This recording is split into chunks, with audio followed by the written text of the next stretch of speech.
Seja bem-vindo ao Alô Engenharia, o seu podcast de muita engenharia e inovação. E hoje a gente traz um tema aqui de suma importância para nós engenheiros, mas para toda a sociedade, que é a engenharia elétrica. Hoje a gente traz aqui o Michael Salles, engenheiro eletricista, especialista da área. A gente vai conversar muito de mobilidade elétrica. Como que é o nome qual que é o nome correto de falar, Mar? Ou mobilidade elétrica ou eletromobilidade. Eu prefiro falar A eletromobilidade. gente vai falar muito de eletromobilidade, um mercado que só cresce e ainda gera muitas dúvidas. Eu acho que mais a gente fala, mais dúvidas a gente tem. Mike, seja bem-vindo ao Alô Engenharia e já te mando logo a pergunta de cara. Esse mercado tem alguma chance de aumentar mais ou já chegou no topo? É um mercado que está aquecido. Aquecido e dependendo muito da gente. Da gente, nós profissionais, engenheiros, né? Profissionais que possam levar segurança para essa população. Visto poder até informar que começa a crescer de forma até já um pouco desordenada. E, infelizmente, tendo em vista aí algumas inspeções, né, que a gente faz diariamente, mas é um mercado que eu costumo dizer que a eletromobilidade não é o futuro, ele é o presente. Então, você está recebendo muitas chamadas para instalar o carregador nos prédios. Na prática é isso. O cara te liga por engenharia e diz, eu preciso instalar. Mas o que que é o primeiro passo dessa pessoa? Você já consegue ir lá instalar de cara? Porque a gente tem dois passos assim na minha cabeça. Ele pode chamar um engenheiro eletricista para analisar, ou pode chamar o seu Zé da elétrica que vai fazer ali uma instalação. O que que você enxerga nesse momento? Primeira coisa é que esse usuário de veículo elétrico, ele chega até a nós acreditando que ele precisa só de uma tomadinha. O famoso clichê que eu venho trabalhando desde 2022, que não se trata somente de uma tomadinha. Mas ele escuta até mesmo do vendedor, da concessionária veicular, que ele só precisa de uma tomadinha. Até porque esse vendedor também não quer encarecer essa venda para esse cliente, porque ele comprou o carro, ele quer ter uma estação veicular dentro da vaga de garagem dele. Se a gente vai para dentro de um condomínio, aí as coisas são um pouco mais complexas, né? E aí, na verdade, ele chega acreditando ser só isso. E aí temos alguns entraves, algumas questões não só técnicas, mas jurídicas também, né, envolvendo aí condomínios, principalmente. Mas os condomínios, na hora que eles estão querendo instalar, a gente está vendo uma situação muito simples, né? Uma pessoa única está querendo instalar. Aí o condomínio recebe essa demanda. Aí que levanta a preocupação do condomínio. Ou você está vendo muitos condomínios que libera para uma pessoa instalar direto e depois que dá o problema chama. O que que você tá chama antes do problema ou tá chamando depois? O que que você tá vendo? Olha, eu estou inserido desde 2022 e o meu primeiro caso nesse segmento da eletromobilidade, ele não foi por acaso, inclusive. Foi aqui em Vitória, num prédio na Praia do Canto, e o usuário era nada mais, nada menos do que o neto do ex-presidente Getúlio Vargas. Legal. Então eu já entendi que, opa, alguma coisa me disse que eu tenho que estar inserido aqui.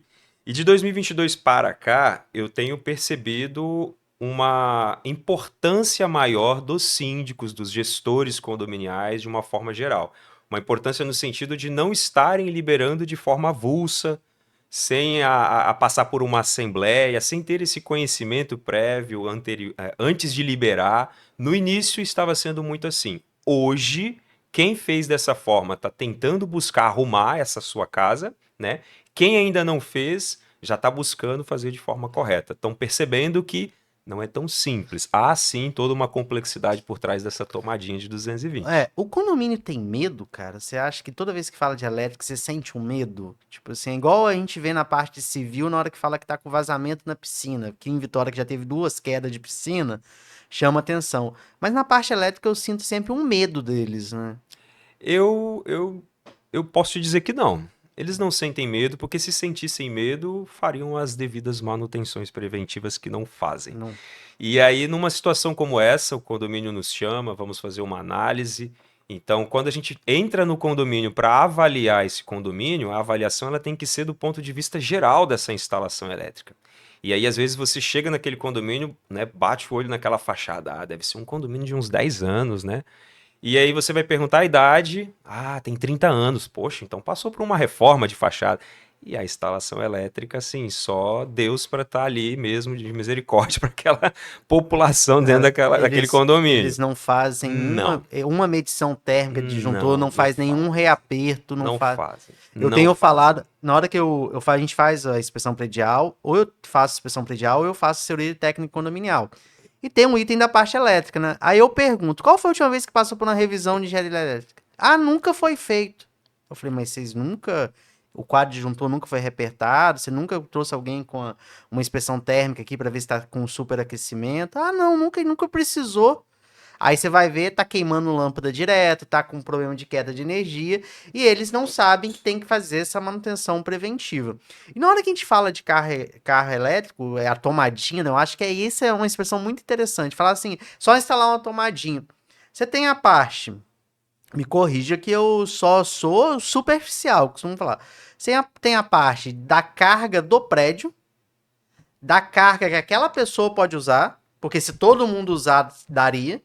E tem a parte do sistema em si, se o sistema comporta, se tem que trocar os cabos. Como que você chega e faz essa análise? Qual que é o primeiro passo? Porque, por exemplo, se já não tiver carga na IDP, você nem precisa querer mexer, não é isso? Exatamente. Só ainda também dando uma resposta mais clara, por isso que eu acredito que não, eles não têm medo. Se tivessem medo, então eles estariam buscando fazer isso desde um passado. E quando você entra nesse condomínio, você vê que ele não tem esse histórico. Ele não tem a presença dessa manutenção corriqueira ali, preventiva. E em alguns casos ainda citam de algumas corretivas que precisaram ser realizadas no decorrer do tempo. Mas mesmo assim não deram continuidade depois daquelas corretivas. Então, a entrada nesse condomínio para fazer essa avaliação, a gente coloca em xeque muitas prioridades que o condomínio não colocou em prática, que antes de pensar na tomadinha do veículo elétrico, ele tem que colocar em prática. Porque senão, quando ele entender que 20, 30% daquele condomínio estiver utilizando carregador veicular, ele pode sim ter um problema. Um problema com, né, a ausência das proteções adequadas, né, com cabeamento não adequado já, às vezes de 25, 30 anos, a ausência de manutenção de reapertos de conexões, né, os pontos quentes, né, que não foram avaliados, como por exemplo uma análise termográfica, como você citou, e até mesmo a questão da sobrecarga, do desequilíbrio de cargas. E isso pode ser um problema muito sério, esse desequilíbrio. Porque como estão instalando de forma avulsa, escolhendo as fases de forma muito aleatória, né? E não fazendo aquele estudo prévio, né? Por exemplo, você pega uma unidade consumidora de um condomínio que é trifásico de 63 amperes, né? E o carregador de 7,4 quilowatts, 220 monofásico, que para o nosso caso aqui de Vila Velha, Vitória, região aqui da Grande Vitória, né? Os nossos 220 por ser trifásico, eu tenho que então instalar esse carregador num sistema bifásico. Então, daquelas três fases, eu não posso aleatoriamente escolher duas. Eu tenho que ter um estudo prévio, olhando do ponto de vista daquela unidade consumidora em si. Mas quando eu penso no condomínio como um todo, no meu barramento principal, eu preciso de ter também um equilíbrio dessas três fases. E se isso não ocorrer, um estudo prévio e um direcionamento de como tem que ser, isso será um problema. Eu acho que o problema grande que você deve enfrentar, que é o mesmo que a gente enfrenta, é falta de projeto, né?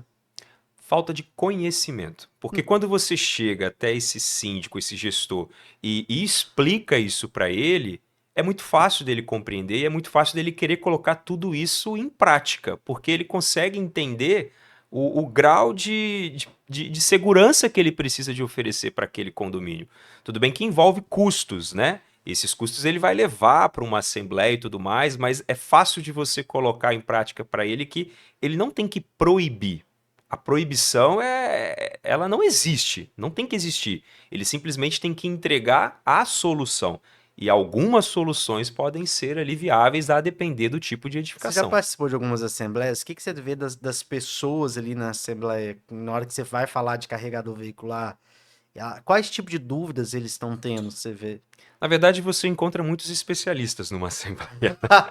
A verdade é Todo essa. mundo sabe, né? Todo mundo sabe, porque escutou, porque viu, porque chegou uma informação Que no prédio do que meu no amigo. prédio o tio do Zap lá tá dizendo isso aqui no grupo e esse negócio é uma bomba relógio, vai pegar fogo. E assim, e você vê que eu ouso dizer até que o próprio Corpo de Bombeiros está preocupado com a explosão da bateria, mas não está preocupado com as instalações elétricas mal projetadas, mal realizadas, mal dimensionadas, mal executadas de uma forma geral, que é sim o nosso maior risco de incêndio vindo desse tipo de equipamento que e já estão presentes, né? E vai estar muito mais presente aí nos nossos pavimentos de garagem. Então isso aí é um ponto importante. O risco que você enxerga imediato hoje não é nem do carro, da moto, é sim das instalações. Da infraestrutura. Esse vídeo que saiu recentemente do cara que puxou uma tomada de dentro de casa com um T, botou o carregador para carregar o carro e começou a pegar fogo. É instalação, não foi o veículo. Não. Pelo menos, né, a notícia que a gente buscou, que a gente viu, fala que a bateria em si mesmo tá lá intacta, né? O incêndio aconteceu muito provavelmente, não há a perícia ali ainda para poder esclarecer isso pra gente, mas a forma como foi colocado em prática aquele carregamento, tudo indica que pode sim ter sido um problema de infraestrutura. Não é só essa tomadinha, muito menos ligar um Benjamin, um T ali, uma gambiarra. Isso é gambiarra, na verdade, né? Só que é tão difícil porque as instalações elétricas, de uma forma geral, as pessoas vivem com a gambiarra. A energia solar veio com muita gambiarra. Agora que Agora talvez. vai vir com gambiarra também. Só que a gente está falando de algo que vai, na verdade, né? É algo muito grandioso. São Mas, potências, na verdade. Se eu penso num condomínio que hoje vive ali com 30% da sua capacidade, né, de carga, de demanda ali, podendo se elevar a 70, 80, 90% dessa à capacidade com noite, esses né? carros. Então, é algo que tem que ser Não, pensado e planejado, e e, não de forma avulsa e como eles outra estão coisa que me fazendo. chama atenção é que eu já fiz muita, com engenheiro eletricista, eu já fiz muita análise de aumentar a quantidade de ar-condicionado.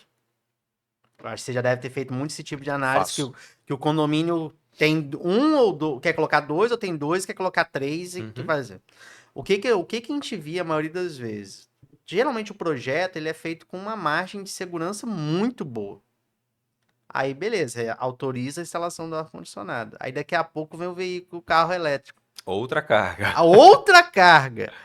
Então, esses condomínios, eles têm que ter uma preocupação sempre muito grande.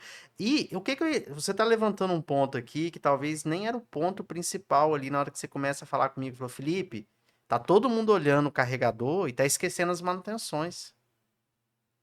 Hoje, se o seu condomínio tá parado, nunca fez manutenção nenhuma, qual que você considera assim, Felipe? O que que ele tem que fazer de primeira? É só chamar um eletricista ou tem que chamar um engenheiro elétrico, engenheiro eletricista? Tem gente que fica bravo, que não é engenheiro elétrico. Engenheiro eletricista para olhar, eu chamo um técnico, chama quem primeiro, entendeu? Qual que é o primeiro caminho? O primeiro caminho é você fazer uma avaliação completa. Se eu vou fazer uma avaliação completa, eu preciso fazer então um laudo dessas instalações. E a partir desse laudo, eu entender o que, que é a prioridade. O que, que são, na verdade, os principais pontos a serem atacados dentro daquele condomínio. Às vezes é um condomínio que tem uma câmara de transformação. E essa câmara de transformação é de responsabilidade de operação e manutenção da concessionária de energia elétrica. Ou não Mas a transferiu? concessionária nunca entrou lá dentro. Ok, vamos chamar ela para vir aqui, né? Você está pensando agora em ter um acréscimo de carga considerável dentro desse seu condomínio, que a qualquer momento pode acontecer. Vamos olhar desde o início. Esse início é a minha câmara de transformação. Tudo bem que eu estou falando aqui de uma edificação de característica elétrica ali de média tensão, mas se for de baixa tensão, é do transformador da rua, né? Mas o padrão de entrada, posterior a esse transformador da rua ou transformador interno da edificação, vamos para o padrão de entrada. Esse padrão de entrada é os barramentos, né, os medidores ali, toda a parte coletiva. Ah, mas eu vou optar por fazer algo vindo do coletivo ou do individual. Então pouco importa se você vem daqui ou vem dali. As manutenções em primeiro lugar. Então, assim, eu costumo dizer, vamos fazer um laudo. E esse laudo vamos colocar tudo o que é prioridade.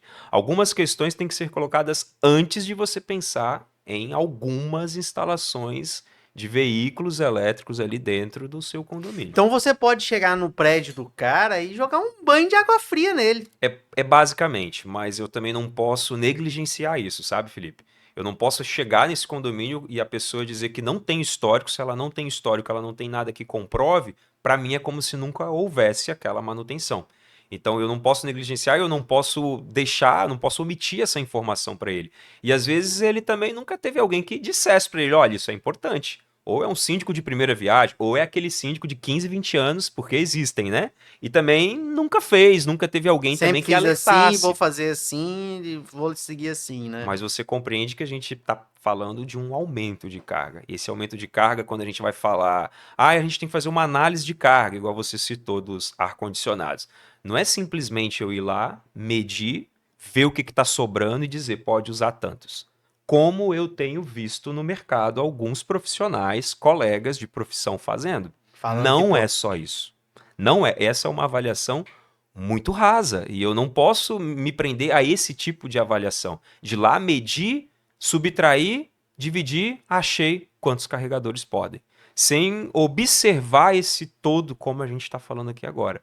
Porque é simples ir lá e dizer, você pode tantos carregadores. Tá, eu posso tantos, mas e quando eu atingir esse tanto, uma vez que esse tanto pode ser metade da minha população dentro desse condomínio? O que É, que eu vou fazer, né? porque você chega num condomínio, aí tô começando a entender um pouco até nesse papo.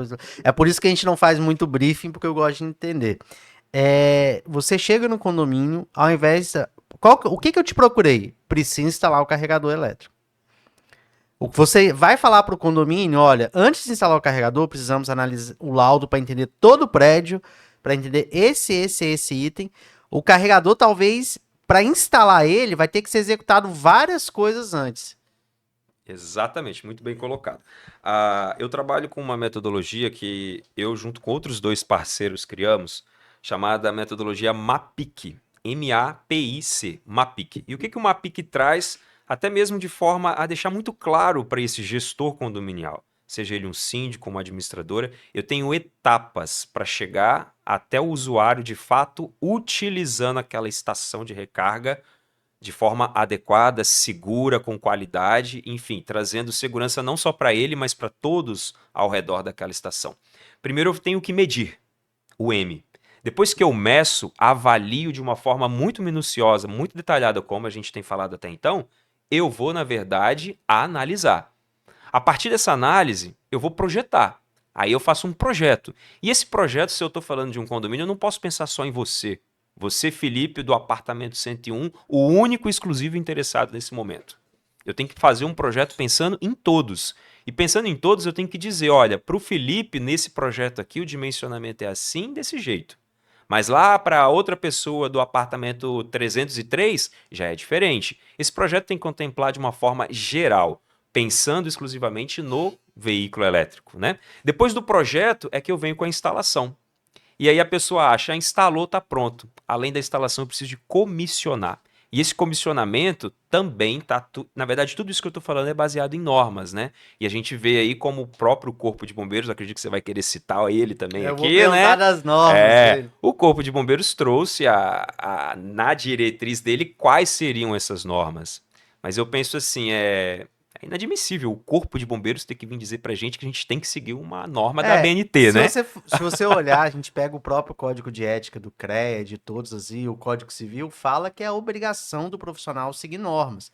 Eu até costumo falar pro pessoal que o seguir norma para o engenheiro é obrigatório, não tem opção, não existe essa opção. Tanto é que numa perícia judicial, na hora que fala, mas o seu engenheiro não olhou, a culpa se torna do engenheiro. A Isso RT aí. é o documento. E pra gente, essa questão de norma, hoje, qual norma que realmente é válida, cara? A gente tem uma da BNT, né, de instalações, se eu não me engano. O que a gente não tem definido ainda, muito claro, é a de incêndio ainda, né? Que tem uma orientação que saiu. Mas a da elétrica já saiu uma atualizada, não já? Isso. Nós temos a nossa norma-mãe, que vocês, engenheiros civis, também conhecem, né? Que é a 5410. A BNT NBR 5410. Ela está inserida nessas instalações, inclusive, né? Inclusive, a maior parte das não conformidades que eu pego hoje nas minhas vistorias é em função da própria 5410. E nós temos uma NBR que nasceu em abril de 2022.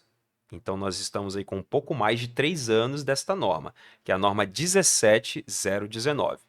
E que pouco se falava, mas com o tempo do ano passado para cá começaram a falar muito, mas além dela, eu tenho uma outra que o Corpo de Bombeiros trouxe, que ela é muito importante também e que quase ninguém discutia, quase ninguém falava. A gente já vinha falando, que é a 61851-1, IEC, tá legal? NBR IEC 61851-1. E o Corpo de Bombeiros trouxe à tona estas normas, inclusive, a 17019, a 61851-1, tá? Porque ela tem alguns traços, né? E a 5410. Então, Ele não cita a NR10, mas a NR10 ela é importantíssima. Inclusive, ela tem que ser. Ela não é nem um padrão, ela é uma obrigatoriedade, né? isso daí. NR10, E né, traz exatamente. uma outra situação. Se você tá gostando do nosso papo, não deixe de se inscrever aqui no canal Alô Engenharia, seguir lá o felipemachado.eng. Qual que é o seu Instagram, Michael? MS Engenharia Elétrica. Segue o Michael que ele tem muita dica. A gente vai continuar agora com outro parceiro nosso, o Lucas tá chegando aí. Vamos continuar. Estamos de volta aqui na Alô Engenharia. Agora a gente está aqui com a presença do Lucas, representando aí a ACEE, Associação Capixaba de Engenheiro Eletricista. Lucas, seja bem-vindo. Hoje o papo tá muito bacana aqui. A gente está falando muito de eletromobilidade, mas o Lucas também ele traz um papel importante aí, né? Que ele atua também no outro problema predial, que é na parte do aquecimento solar, não, da energia solar, né, Lucas? E eu acho que traz um pouco do que a gente conversou de eletromobilidade, né? O pessoal procura muito, quer instalar. Como que tá isso hoje em dia? O que você tá vendo nos prédios? Tem condição de todo prédio botar energia solar? Olá, pessoal. Olá, Felipe, Marco. Desculpe aí o atraso, tive um pequeno imprevisto, mas vamos lá. Hoje, o cenário da energia solar, ele tá um cenário mais cinza, né? Porque houve algumas mudanças da legislação em 2022. Essas mudanças, elas refrearam um pouco o mercado.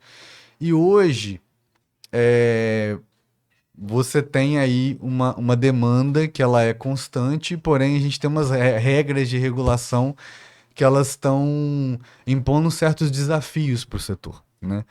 E aí eu vou entrar na própria ACE. Hoje, na Associação Capixaba de Engenheiros Eletricistas, a gente tem duas causas que a gente está brigando por elas. Uma da eletromobilidade, o fomento da eletromobilidade de forma correta, conforme as normas, e a outra é a questão da geração distribuída. Por quê?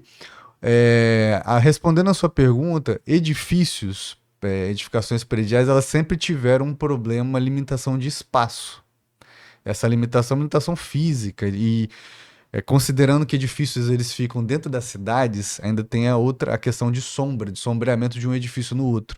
Então, normalmente, o que se fazia e se faz ainda?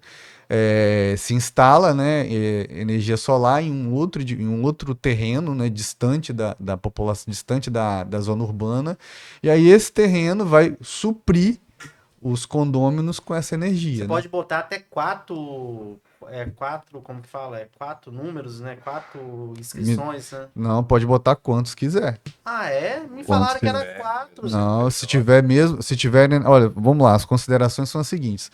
Se você for uma unidade consumidora, se for para atender um único indivíduo, se todas as contas estiverem no mesmo CPF ou no mesmo CNPJ, pode ser, não tem limite de número. A outra opção é por consórcio ou associação. Ou associação ou cooperativa, são as três modalidades. Nessas modalidades você não precisa estar no mesmo CPF da usina, mas você terá vínculo com ela através de associação, de Se junta, consórcio. Então você tem um corpo jurídico, você se junta com várias pessoas. Sob prédio, cara, um caso interessante é que eu já vivi isso 2 vezes. O morador da cobertura instala para ele. Isso E já tá vi. lá a vida toda. Tipo assim, desde quando começou. Aí chega um momento que o condomínio quer instalar. Aí descobre que o cara já tá usando o espaço. E é essa limitação. E uma coisa que eu queria entender de vocês, eu acho que vocês dois podem me explicar aí muito tranquilo. O que é esse tal de mercado livre? Que eu falar que eu posso comprar energia, eu estou recebendo direto no celular, compra energia 30% mais barata, 20% mais barata. Na prática, o que seria o mercado livre? Vamos lá, são duas coisas diferentes, né? O mercado livre hoje, tal qual a legislação ela abarca, ela é para consumidores de média tensão, né? Média tensão acima de 75 kW, em que você pode escolher de quem você vai comprar energia. Então, você vai escolher comprar energia de alguém, sei lá do Piauí, por exemplo. E você vai poder comprar em pacotes diferentes. Então, é uma modalidade específica. Você tem, se eu não me engano, 4 categorias, né? Se a gente for adentrar aqui, é um podcast só disso. Mas eu acredito que o que você recebe não é Mercado Livre. É o quê? São aluguéis de usinas. Aí. Então, hoje o consumidor pessoa física, hoje ele pode ter acesso a uma economia de energia através desses consórcios, né, de geração distribuída. Nada mais é uma grande usina que é construída no interiorzão do Espírito Santo, ligado à concessionária que você usufrui, né, que no caso é a EDP. E aí você entra em um grande consórcio. Nesse consórcio ele vai distribuir energia para você. Vou falar aqui, ver se é verdade isso, que agora a gente já está começando a produzir mais do que do que a gente consome. Eu li uma história dessa. Não exatamente. Isso é porque chega a notícia. Já estamos produzindo mais Vamos do que lá. consome. É porque a gente entra num outro problema, né? Que é o seguinte: quando você fala em energia, você tem duas grandezas: volume de energia, que é o quilowatt-hora, e demanda de energia, que seria como se fosse, fazendo uma analogia com o sistema hidráulico, como se fosse a pressão da água. Uhum. O que acontece? Hoje, no Brasil, se eu não me engano, 15% da energia que a gente consome é gerada por geração de energia solar, se eu não me engano. Embora a maior parte da nossa geração seja de renováveis, porque as hídricas são fontes renováveis. O que acontece? Como a energia solar não é uma fonte que a gente chama de gerenciável, o que é isso? Eu não consigo armazenar energia solar, a não ser que eu tenha uma bateria. Eu não consigo armazenar vento, a não ser que eu tenha algum dispositivo que eu possa armazenar, como bateria, como baterias, tem vários tipos de bateria, né? Tem até baterias gravitacionais, isso é uma outra história. Se eu não tenho essa condição, o que acontece? Quando o meu recurso está mais disponível, eu vou gerar mais. Qual que é o problema disso? Nos horários que a energia solar gera mais, que é mais ou menos durante o dia, meio-dia, normalmente esses sistemas estão instalados em residências. E nesse período aí, você não tem um grande consumo. E aí, esse é o problema famigerado de inversão de fluxo. O que acontece? Nesse momento, um bairro inteiro está jogando mais energia para a rede. Essa energia, ela poderia ser absorvida por outros blocos de produção. Porém, existe uma resolução da ANEEL que estabelece que você não pode, por exemplo, exportar fluxo de um alimentador para o outro, ou de um alimentador para a rede básica. Então, essa energia ela tem que ser dissipada dentro daquele bairro. Mas se você tem um bairro residencial que está todo mundo gerando, Não tem quem consome. não tem quem consome. E esse é o problema que a gente tem hoje. E isso, aí até trazendo um pouco da eletromobilidade aí, a questão de... Tudo isso tem norma? Tudo tem norma.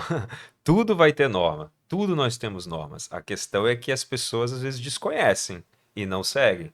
Como a gente estava falando, as gambiarras sempre vão estar, né, ô Lucas? Elas sempre Exatamente. estão presentes.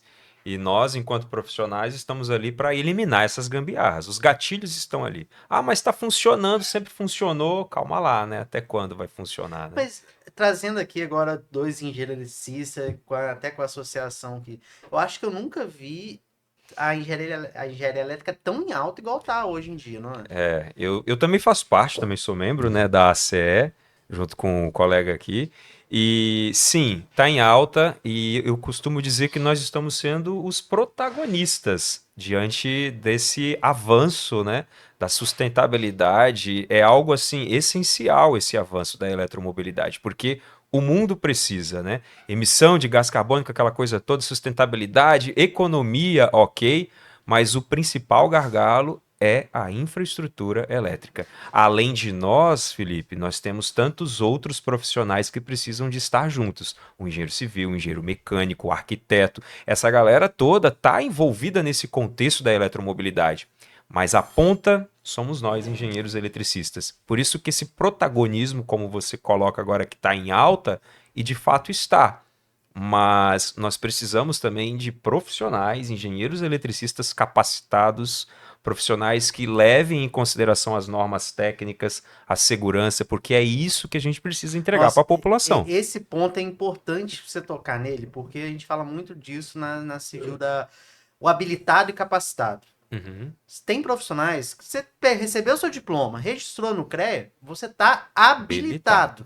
Isso aí. Mas você tem capacidade técnica para isso? Isso é outra coisa, né? Aí é um outro passo. E Outro o patamar. mercado, vocês estão vendo aí tanto da parte veicular quanto da energia solar.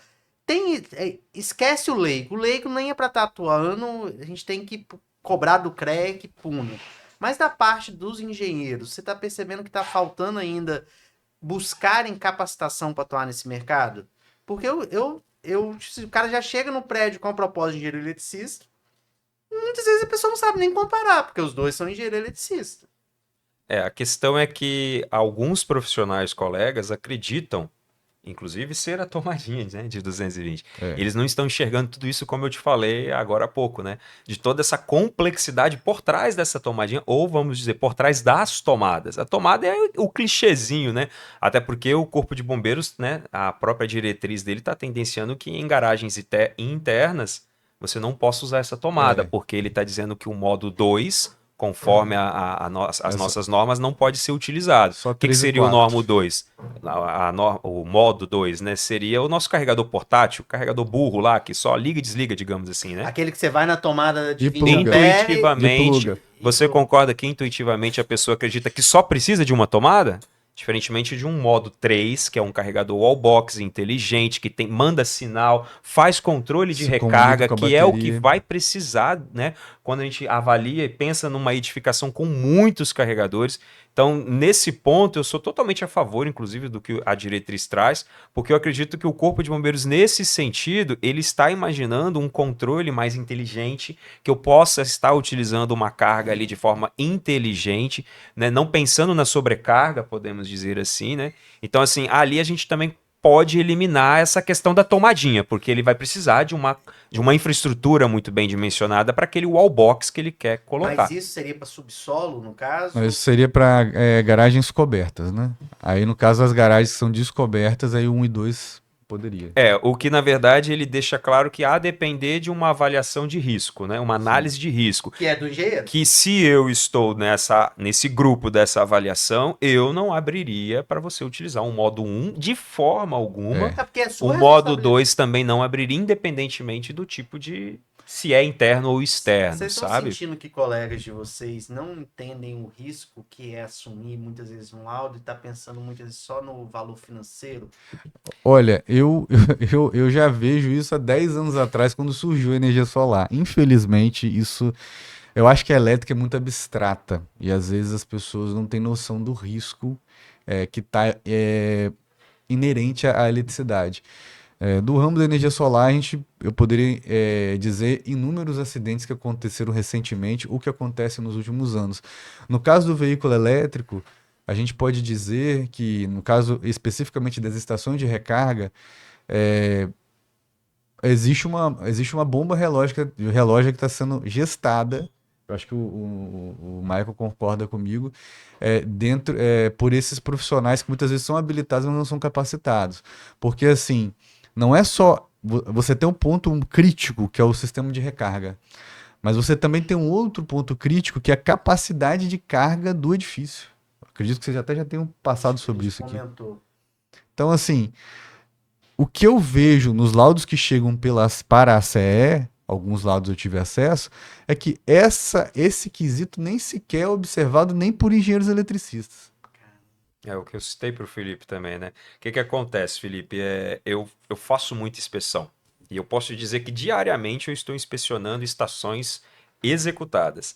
E o que o condomínio cita? Você, condômino, Felipe Condômino, chega para o síndico e fala: síndico, eu comprei um carro elétrico e preciso fazer a minha estação. O que eu preciso? Aí o síndico fala: contrate a empresa, traga a ART, né, do engenheiro e tá tudo certo. Aí o que o Felipe faz? Vai atrás do Zezinho lá, o Zé Faísca. O Zé Faísca, aí ele, Zé Faísca, você faz isso aqui para mim, mas olha, eu preciso de uma ART, hein? Aí o que o Zé Faísca faz? Convida um engenheiro lá dele. Qualquer. Esse engenheiro dele só vai sinto em dizer isso, tá? Mas ele só vai no sistema lá, registra a RT com os dados que o Zé Faísca passou, emite lá na maior cara de pau R$ 300, É. Pra pagar o 300 mínimo da RT. Tá achando que tá ganhando aí muito chega dinheiro. na minha mão, né? Tô fazendo a inspeção, essa RT de R$ 300, com o nome lá de um engenheiro eletricista. Em alguns casos, engenheiros civis também, tá? Mas eu quero falar pelos engenheiros eletricistas. Ou seja, esse engenheiro eletricista não faz ideia do que tá acontecendo ali.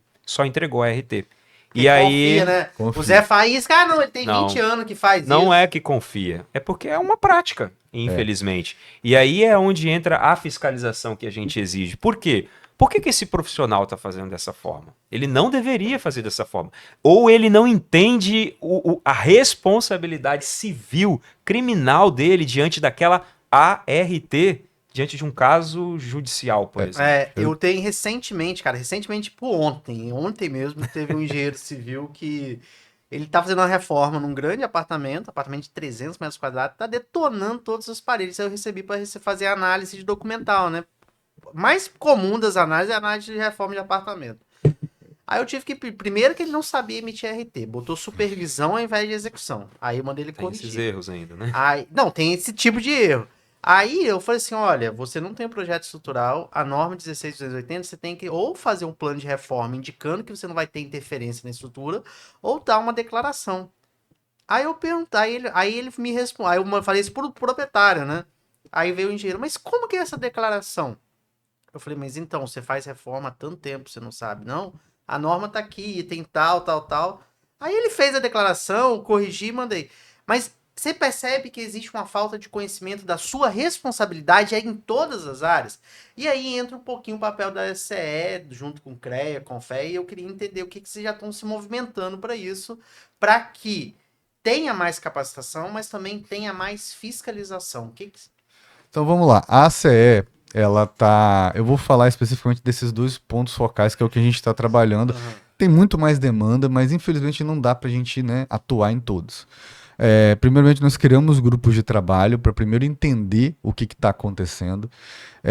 Especificamente sobre a eletromobilidade, nós debatemos internamente, levamos uma declaração para o Corpo de Bombeiros indicando a importância não só das estações de recarga, como também das instalações.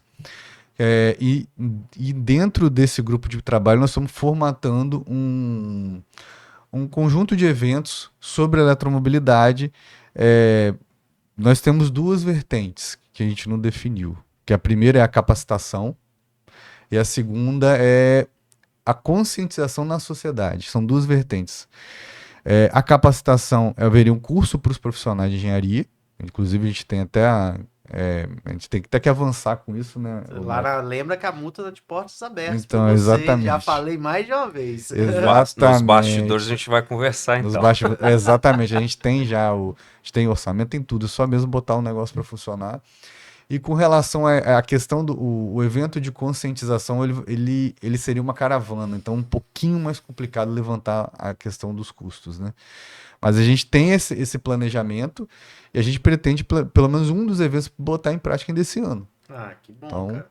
E a fiscalização do CREA lá, você tá percebendo o que eles conseguem fazer para auxiliar isso daí? O que você acha que tá sendo feito? A gente sabe que aumentou muito, né? A gente teve um aumento de fiscalização muito grande, graças a essa metodologia de pegar diretamente na prefeitura e pegar no. Como que eu chamo lá? O junto comercial. entendi. Isso ajudou muito, porque tá pegando muita gente que emite nota fiscal e bota o serviço. Mas o que você sente que pode ainda avançar? Então, existe uma dificuldade muito grande com relação ao profissional que é o profissional de canetinha de ouro, né? Que ele emite RT. É difícil você realmente pegar isso, porque você precisa fazer uma inspeção caso a caso. Eu acredito que, assim, se eu for falar exatamente o meu ponto de vista, eu acredito que a gente tem que passar a tratar certos mercados com algum tipo com a criação de algum tipo de certificação daquele profissional, como é no Corpo de Bombeiros, por exemplo. Não concordo exatamente dos métodos do Corpo de Bombeiros, mas eu acredito que a gente poderia avançar nesse sentido. O Conselho desenvolver uma certificação voluntária, desde que o profissional prove a sua capacidade, para que a própria sociedade possa ter conhecimento daquele profissional, qual é a especialidade daquele Deixa eu profissional. te contar então uma experiência, vocês podem levar para a CE. Uhum, O IBAP Nacional tem a certificação de avaliação de imóveis para se exatamente. diferenciar. Não, porque aí tem que partir, isso na legislação, vai ter que partir das entidades nacionais, das entidades regionais. Vocês mesmos, como a CE, pode criar uma certificação de engenheiros especialistas, ou engenheiro habilitado, não, capacitado, alguma coisa para trabalhar com eletromobilidade. Fica aí até um planejamento para 2026. Nós temos uma formatação já bem específica. Isso é um projeto futuro, a gente ainda não tem prazo para poder colocar em vigor, porque tem uma série de coisas, a gente tem que conversar com a sociedade civil, não adianta a gente criar uma certificação e essa certificação ficar lá na nossa gaveta, então essa certificação ela tem que ser enxergada pelos órgãos de interesse, pelos corpos de bombeiros, pela concessionária de energia, por outros órgãos, para que tenha legitimidade. Então essa iniciativa a gente tem, ainda nós não conseguimos avançar, mas ela tá dentro do nosso portfólio de coisas que a gente vai fazer em 2026. Não, a ACE está crescendo muito, né? Vocês foram homologados recentemente. Mas, pessoal, se você não conhece a ACE, tá lá no Instagram, siga a ACE, eu acho que é uma instituição muito bacana, com muita informação e tá vindo muita capacitação daqui. Hoje o papo foi um papo rápido, mas eu queria que vocês me dessem 2 recados. Hoje, meu maior público que me acompanha é do pessoal da área predial. Seja da parte de construção, seja a parte dos leigos ali, eu acho que todo mundo tem a casa, tem um prédio, mora em apartamento. Eu queria que vocês me dessem 2 dicas aí importantes, também dessem um recado para eles sobre essa parte da engenharia eletricista, o que os engenheiros podem fazer e as preocupações aí voltado para a parte da eletromobilidade e da parte da energia solar aí. O que eu tenho para dizer é que a eletromobilidade ela é o presente, né? A gente precisa de avançar com ela por questões ambientais, questões econômicas, políticas e tudo mais. E que sejam aí gestores que busquem a segurança dentro dos seus condomínios. A proibição não é o caminho a ser seguido, mas sim buscar profissionais, como a gente está falando aqui, habilitados, capacitados, que entendam sobre aquilo e que levem, na verdade, essa segurança para dentro desse condomínio, para que as estações veiculares que já estão e vão continuar aparecendo dentro dos condomínios entreguem essa segurança para aquele usuário e para todos que direta ou indiretamente estão envolvidos. E que, na verdade, a segurança se faz com engenharia e não com discursos inflamados, né, muito aí, né, colocado em prática, que as pessoas chegam com informações porque tem que proibir, porque tem esse problema, tem aquilo. Nós estamos aqui para isso. Se não fosse por isso, a engenharia não faria o menor sentido.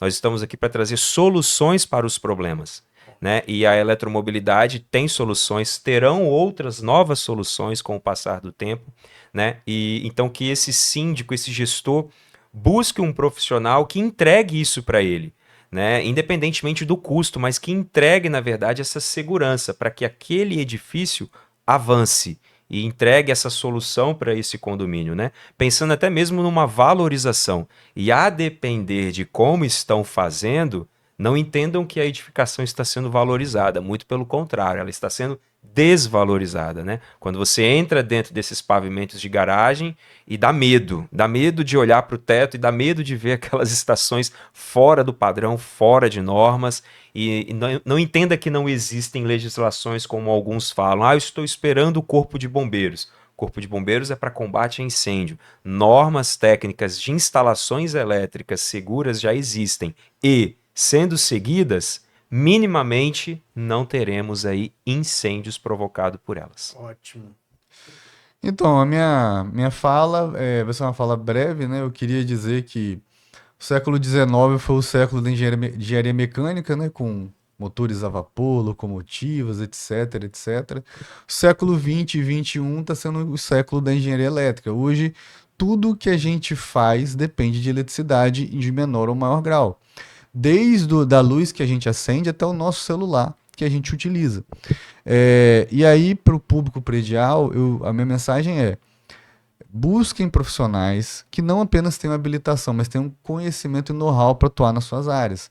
Não subestimem as instalações elétricas, as instalações hidrossanitárias, as instalações de gás, porque a maioria dos problemas vem dessas instalações. E eu entendo que muitas vezes o custo assusta, mas é muito melhor você viver em um edifício seguro do que você fazer um trabalho paliativo e depois ter uma surpresa ingrata, como um incêndio, como um desabamento.